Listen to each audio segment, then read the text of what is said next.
राजस्थान के थार के पास एक पुराना सुनसान इलाका था, भदरपुर घाटी। कहते हैं यहाँ सदियों पहले जिन्नात का बसेरा था, लेकिन सबसे खतरनाक खबीस, एक ऐसा जिन जो इंसान की सबसे दबी हुई इच्छा को पकड़ता है और फिर उसी इच्छा को उसके विनाश में बदल देता है। रात के 1 बजे का समय था।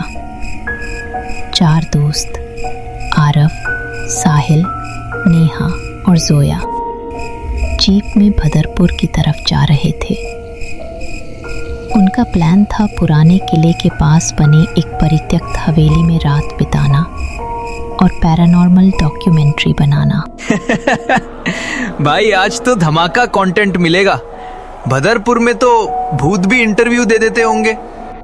बस फालतू की हरकत मत करना, ये जगह मजाक नहीं है। मुझे ये रात अच्छी नहीं लग रही। जैसे ही कार एक मोड़ पर मुड़ी, बिल्कुल बीच सड़क पर कोई खड़ा था। आरव ने झटके से ब्रेक मारा। वो फुसफुसाता है, वापस जाओ, और हवा में गायब हो जाता है। चारों डरते हुए भी हवेली तक पहुंचते हैं। हवेली सदियों पुरानी, टूटी दीवारें, झूलते दरवाजे। जैसे ही वे अंदर जाते हैं, दीवारों पर सांपों की तरह काले धुएं की लपटें फिसलती दिखाई देती हैं। अचानक ऊपर की मंजिल पर कुछ भारी गिरता है। चारों डरते हुए ऊपर जाते हैं। एक कमरा, बीच में एक पुराना लोहे का संदूक, ऊपर उर्दू में लिखा था सीले खबीज। साहिल ने बिना सोचे ताला तोड़ दिया। तुरंत कमरा कंपाने लगा। अल-मफ्तूह अल-खबीस। हवा ठंडी हो गई। एक अदृश्य परछाई कमरे से बाहर निकली। रात के 3 बजे। साहिल बाहर फोन पर था। हवा तेज हुई। अंधेरे से एक काली आकृति उभरती है। वो साहिल के चारों ओर घूमने लगती है। तुम प्रसिद्धि चाहते हो? मैं दूंगा, लेकिन कीमत भी लूंगा। साहिल का शरीर अकड़ जाता है। अचानक उसकी आंखें सफेद पड़ जाती हैं और लाल खून की एक बड़ी छींट उस पर उभरती है। खबीज अब आजाद हो चुका था और भदरपुर की वो रात अब सिर्फ मौत और ख्वाहिश के खेल की शुरुआत थी। सुबह 4 बजे आरव, नेहा और जोया साहिल को ढूंढते हैं। जमीन पर एक लंबी काली राख की लाइन बनती दिखाई देती है, जो हवेली के पीछे के जंगल की तरफ जा रही थी। तीनों डर के मारे घाटी के बाहर एक सूफी दरवेश के पास पहुंचते हैं, बाबा जलील शाह। मुहर तुमने तोड़ी नहीं, तुम्हारी हवस ने तोड़वाई है। खबीज वही देता है जो इंसान दिल में छुपा कर रखता है। हम उसे रोक कैसे सकते हैं? खबीज की जान उसकी इच्छाओं पर टिकी है। जिसके अंदर लालच हो, वो उसके खेल में फंस जाता है। अगर रोकना है तो पहले खुद को हराना पड़ेगा। नेहा अपने लैपटॉप में कुछ एडिट कर रही थी। अचानक स्क्रीन पर साहिल दिखाई देता है। नेहा, तुम आरव से प्यार करती हो, पर कभी बोला नहीं, क्यों? पीछे खड़े खबीज का चेहरा उभरता है। मैं तुम्हारी अधूरी इच्छा पूरी कर दूं? नहीं। कमरा हिलने लगता है। अंधेरा हो जाता है। वो बेहोश हो जाती है। खबीज सिर्फ शरीर नहीं, आत्मा को तोड़ता है। उसकी ताकत बढ़ रही थी, क्योंकि तीनों के दिल में डर, इच्छा और कमजोरी बढ़ रही थी। बाबा जलील उन्हें एक पुरानी दास्तान सुनाते हैं। सदियों पहले एक राजा ने खबीज को काबू करने की कोशिश की थी। खबीज ने उसकी जिंदगी की सबसे बड़ी इच्छा को पकड़ लिया, अमर होने की इच्छा। राजा अमर तो हुआ, लेकिन उसकी रूह पत्थर में कैद हो गई और वही पत्थर भदरपुर की हवेली के नीचे गड़ा है। अगर उस पत्थर को तोड़ा जाए तो खबीज कमजोर पड़ जाएगा। रात के 3 बजे तीनों हवेली के तहखाने में उतरते हैं। सीढ़ियां अनंत लगती हैं। चारों ओर जिन्नात की फुसफुसाहटें।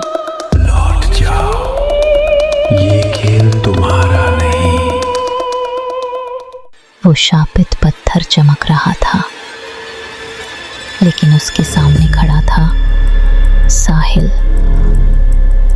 अब पूरी तरह खबीज का प्यादा।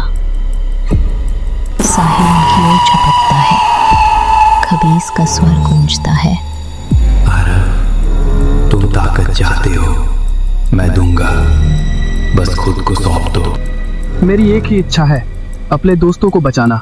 तुरंत पत्थर में दरार पड़ती है।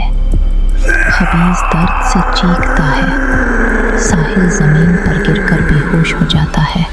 खबीज अब पागल हो चुका था।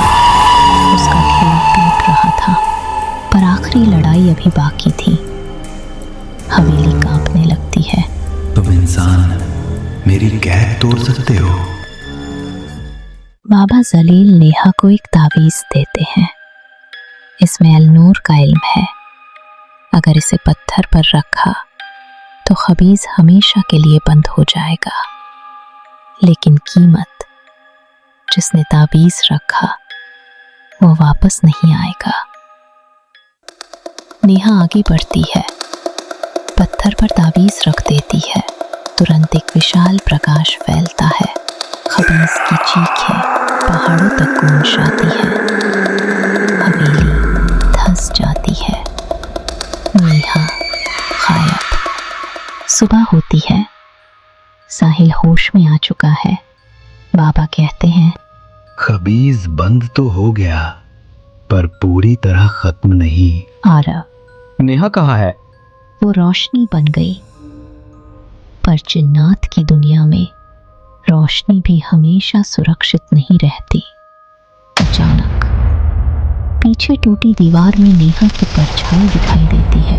धीरे धीरे मुस्कुराती है, पर उसकी आंखें काली, बिल्कुल खबीज जैसी। बदरपुर की हवेली के मलबे को ढहे हुए 3 महीने हो चुके थे। आरव, जोया और साहिल भीतर से बिखर चुके थे, पर एक बात सबको चैन नहीं लेने दे रही थी, नेहा का गायब हो जाना। लोग कहते थे उस रात जो रोशनी फैली थी वो रोशनी नहीं, एक दरार थी। एक ऐसा दरवाजा जो जिन्नात की दुनिया की ओर खुल गया, और उस दरवाजे से कुछ लौट कर आया था। रात 2 बजे आरव अपने कमरे में सो रहा था। अचानक खिड़की अपने आप खुलती है। सर्द हवा अंदर घुसती है। शीशे पर उंगलियों से खरोंचने की आवाज आती है। आरव वो चौंक कर उठता है। खिड़की के बाहर एक स्त्री की परछाई खड़ी थी। धीरे धीरे कहती है, मैं वापस आ गई हूं। चेहरा दिख नहीं रहा था, लेकिन आवाज नेहा की थी। आरव खिड़की की ओर बढ़ता है। नेहा, क्या सच में तुम? अचानक परछाई पूरी तरह बदलती है। आंखें काली, काली से भी गहरी, ऐसी गहराई जिसमें आत्मा डूब जाए, और पीछे एक दानवी फुसफुसाहट, खबीज अल-मुजद्दिद, खबीज पुनर्जन्म ले चुका है। सुबह जोया आरव से, एक चीज अभी अभी मेल में आई है। वो वीडियो चलाती है। वीडियो में नेहा दिखाई देती है, लेकिन मानो किसी अंधेरी गुफा में। मैं तुम्हारी दुनिया में नहीं हूं, लेकिन मैं वापस लाई जा रही हूं, एक कीमत पर। मेरे अंदर कोई और है, खबीज कभी नहीं मरता, वो रूप बदलता है।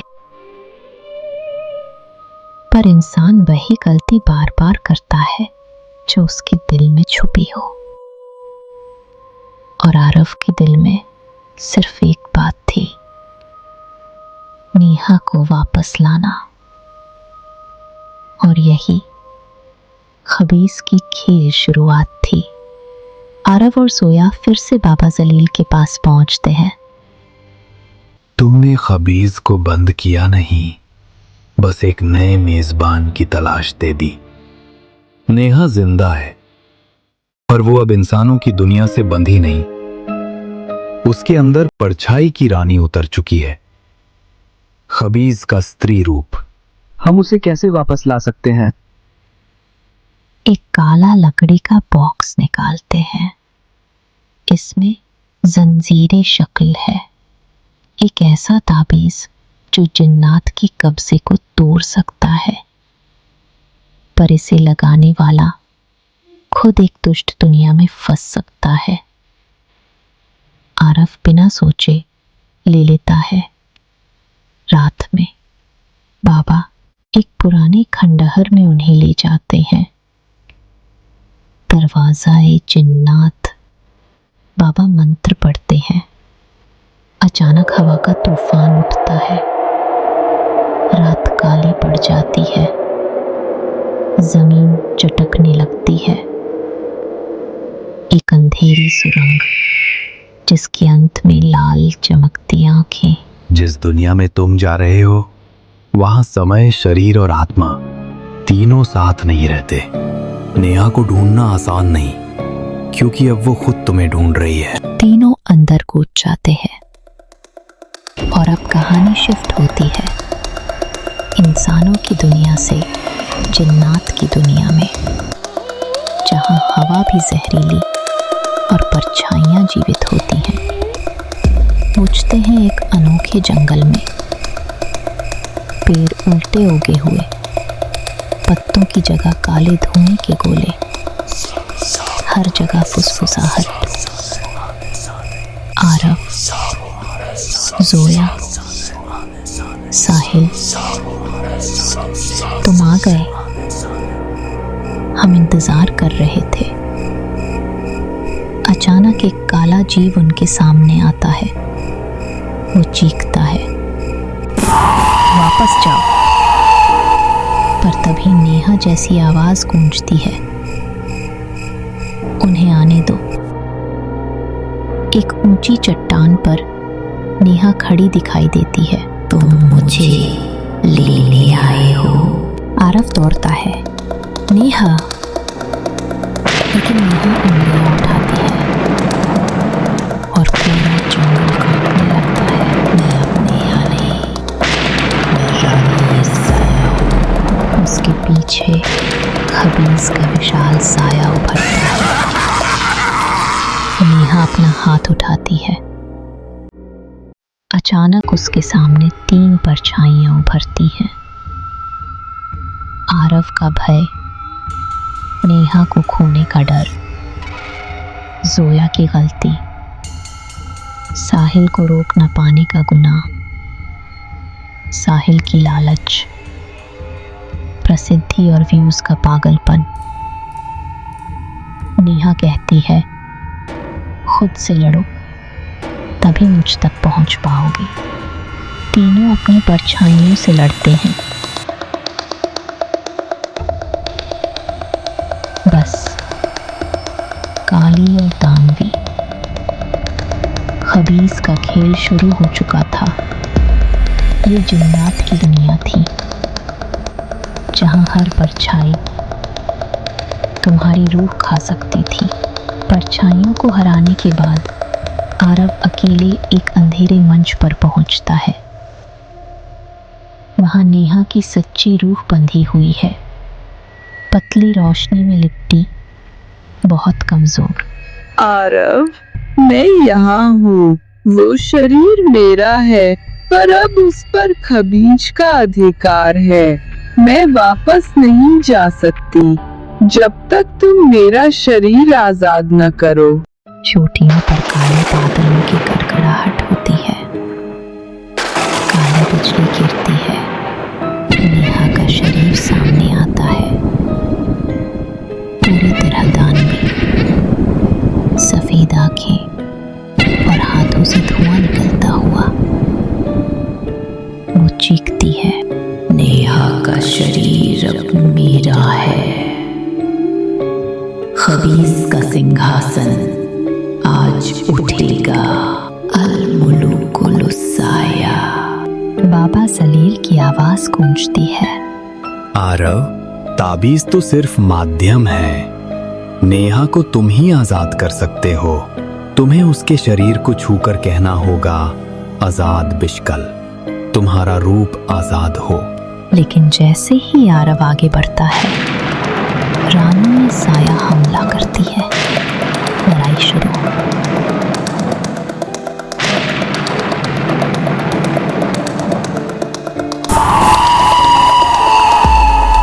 लेकिन वो ताबीज नेहा के सीने पर रख देता है और कहता है, आजाद बेशकल।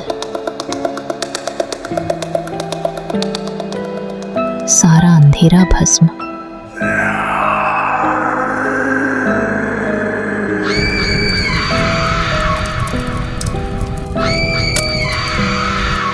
आरव नेहा को उठाता है। नेहा आंसू में, तुम मुझे बचाने आ गए। सब खुश। जिन्नात की दुनिया टूटने लगती है। सब तेजी से भागते हैं और इंसानी दुनिया में लौट आते हैं। बदरपुर की हवेली के खंडहर में वापस सब सामान्य दिख रहा है। नेहा कहती है, सब खत्म हो गया। लेकिन तभी और एक गहरी आवाज, तुमने शरीर बचा लिया लेकिन रूह नहीं। आरव स्तब्ध। नेहा मुस्कुराती है, लेकिन उसकी आंखें फिर से काली हो जाती हैं और वही दानवी हंसी, खबीज जिंदा है। दोस्तों, बड़ी मेहनत के साथ हम आपके लिए वीडियोस लाते हैं। प्लीज चैनल को सब्सक्राइब कर दिया करिए और वीडियोस अच्छी लगा करे तो लाइक कमेंट करना मत भूलिएगा। ज्यादा से ज्यादा अपने फ्रेंड्स फैमिली में ये शेयर करिए। आपके प्यार और सपोर्ट की बहुत जरूरत है। और कोई सजेशन हो, किसी टॉपिक पर आप वीडियोस देखना चाहते हैं तो प्लीज कमेंट डाउन करके बताइए।